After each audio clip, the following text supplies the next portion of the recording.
प्रतापरुद्रपुर सेवा समवाय समिति खोलिला रविधान मंडी। बालियंता ब्लॉक अधीन प्रतापरुद्रपुर सेवा समवाय समिति लेई पक्षर आज रविधान मंडी शुभारंभ होईची। एही अवसर में जयदेव विधायक नवकिशोर मलिक, प्रतापरुद्रपुर ग्राम पंचायत सरपंच श्रद्धेया पात्र, समिति सभ्या Umarani Mahanti, ARCS Lalit Kumar Biswal, area officer Amiya Kumar Khuntia, SAR Prakash Kumar Setty, समिति सभापति सुधीर चरण प्रधान प्रमुख सम्मानित अतिथि भाव जोगदे मंडीर शुभारंभ करथिले। समिति संपादक विश्वनाथ पंडा समस्त कार्यक्रम परिचालना करथिले।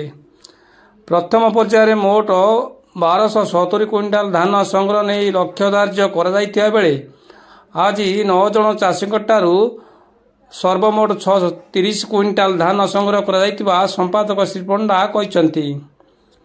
प्रति सप्ताह सोमवार और बुधवार मंडी धान संग्रह करा सूचना मिली।